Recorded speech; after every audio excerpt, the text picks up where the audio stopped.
Honorable assistance, bonjour. Je me présente. Mon nom est Toufik Frendi. Je suis biologiste de formation. En 2007, j'ai débuté ma carrière dans l'industrie pharmaceutique en Algérie. Et en 2015, j'ai rejoint la compagnie Neurot Herbal au Canada, où j'occupe actuellement le poste de QA manager. Je tiens à remercier Biopharm à travers son comité scientifique et comité d'organisation du PSAM 2 pour leur invitation. J'ai l'honneur de partager avec vous mon expérience dans l'univers du complément alimentaire à travers cette modeste présentation qui aura comme objectif de répondre aux questions suivantes. Complément alimentaire, aliments ou médicaments? Quelle approche réglementaire est mieux adaptée pour protéger le consommateur et promouvoir l'industrie? Pour cela, je vais commencer par faire un survol de la scène internationale et montrer des exemples de définition du terme complément alimentaire. Ensuite, je vais faire une synthèse de ces définitions pour donner une réponse préliminaire à la question posée au début de la présentation. En l'occurrence, comment réguler les compléments alimentaires? Je vais parler aussi des allégations santé et de la mise sur le marché, qui sont des éléments importants de cette réglementation. Enfin, je finirai la présentation par des recommandations. Commençons par la directive du Parlement européen, qui, en 2002, a décrit les compléments alimentaires comme des aliments servant à compléter un régime normal. Car on sait actuellement qu'à la lumière des avancées scientifiques, que même un bon régime alimentaire n'exclut pas des carences en certains nutriments, dépendamment du mode de vie, de la situation géographique, du niveau social, etc. Pour compléter cette définition, l'Agence européenne de la sécurité des aliments, l'EFSA, confirme et ajoute que les compléments alimentaires ne sont pas des médicaments. En effet, contrairement au processus d'homologation des médicaments, les compléments alimentaires ne passent pas par un processus d'étude clinique complet avant la mise sur le marché. Comme dans le règlement européen, le décret émis en France en 2006 définit lui aussi les compléments alimentaires comme des aliments utilisés pour compléter un régime alimentaire, tout en spécifiant qu'ils sont commercialisés sous forme posologique, similaire à celle des médicaments, citant les comprimés, gélules, etc., et qui doivent être consommés en petite quantité. Bien avant l'Europe, en 1994, cette loi a été adoptée par le Congrès américain et qui, pour la première fois de l'histoire et dans le monde, a nommé une nouvelle catégorie d'aliments appelée compléments alimentaires ou dietary supplement, tout en lui conférant un règlement séparé des aliments traditionnels. Alors qu'au Canada est entré en vigueur en 2004 un nouveau règlement sur les compléments alimentaires qui, comme on peut le voir, les définit comme des produits de santé naturelle et qui exige une autorisation de mise sur le marché de chaque produit commercialisé au Canada, ainsi qu'une licence d'établissement pour fabriquer, stocker ou commercialiser des compléments alimentaires dans le strict respect des bonnes pratiques de fabrication BPF. Et pour l'Algérie, on voit que ce texte, publié en 2017, décrit les compléments alimentaires comme des aliments. Permettez-moi maintenant de mettre l'accent sur les allégations. Une allégation est dite nutritionnelle quand elle fait référence à la teneur d'un nutriment dans un aliment. Elle indique par exemple riche en calcium ou représente 30% des apports journaliers recommandés en vitamine C. Ainsi, une allégation est dite de santé quand elle met en exergue un lien entre un nutriment ou un aliment et l'état de santé. Une allégation de santé peut revendiquer la diminution d'un facteur de risque. Par exemple, les oméga-3 réduisent les risques cardiovasculaires ou celle d'un risque de maladie. Mais elle ne peut pas comporter de mention thérapeutique indiquant que tel nutriment prévient une pathologie ou la guérit. Par exemple, le calcium prévient l'ostéoporose.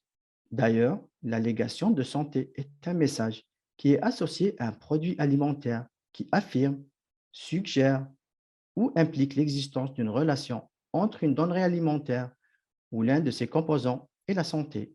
La Commission européenne autorise différentes allégations de santé, à condition qu'elles soient fondées sur des preuves scientifiques et puissent être facilement comprises par les consommateurs.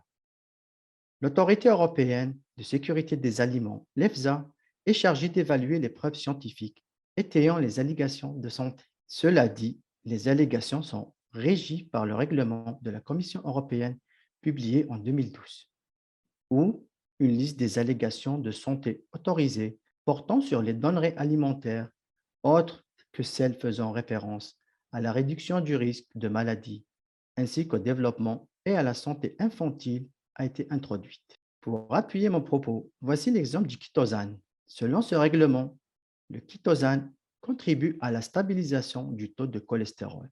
Mais cette allégation ne peut être associée à une denrée alimentaire que s'il est garanti un apport journalier de 3 grammes de chitosan. Toujours dans la même logique, la Direction des produits de santé naturelle de Santé Canada, qui régit les compléments alimentaires, évalue si les allégations sont véridiques et non trompeuses en examinant les demandes obligatoires et facultatives soumises préalablement à la commercialisation de ces compléments. Comme on peut le voir dans cet exemple, la monographie de la Canneberge, disponible sur le site de Santé Canada, montre exactement quelle allégation utiliser. Pour terminer avec les allégations, je voudrais vous présenter 2 exemples concrets de compléments alimentaires canadiens. Comme vous voyez, les deux sont des capsules de N-acétylcystéine. Celui de droite ayant un dosage de 500 mg porte uniquement l'allégation générale source d'antioxydants. Par contre, celui de gauche ayant un dosage de 600 mg porte des allégations plus spécifiques qui sont aide à soulager les symptômes de bronchite et de l'inflammation des voies respiratoires. Comme pour le médicament, les compléments alimentaires nécessitent un prérequis avant la mise sur le marché. D'ailleurs, en France, la mise sur le marché de compléments alimentaires doit faire l'objet d'une déclaration à la Direction générale de la concurrence, de la consommation et de la répression des fraudes. Actuellement, ceci peut être fait via la plateforme Telecare.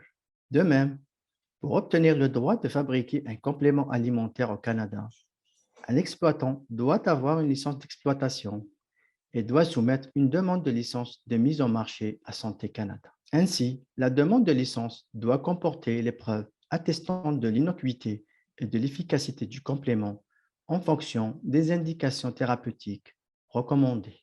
Dans ce tableau, je vous ai résumé les 3 classes des compléments alimentaires en termes de complexité de la demande de mise sur le marché.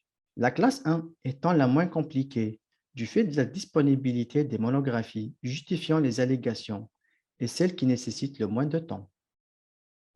La classe 2 comporte les demandes générales et traditionnelles qui s'appuient entièrement sur une combinaison de 2 ou de plus de 2 monographies, appuyées par des arguments scientifiques justifiant un écart partiel vis-à-vis des monographies déjà existantes. Les demandes associées à la classe 3 comprennent des demandes concernant des produits généraux, traditionnels et homéopathiques, qui exigent une évaluation complète et qui incluent, mais ne sont pas limités au scénario suivant.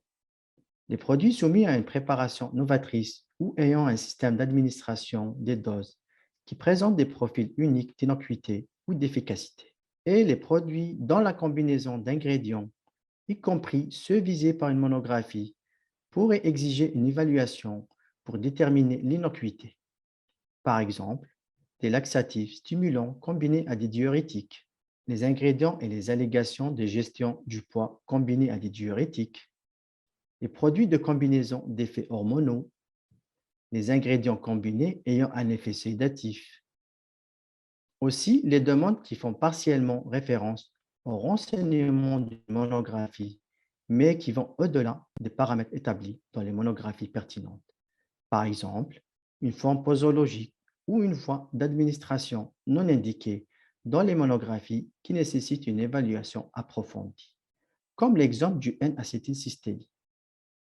Aussi, les demandes homéopathiques comprenant des allégations particulières.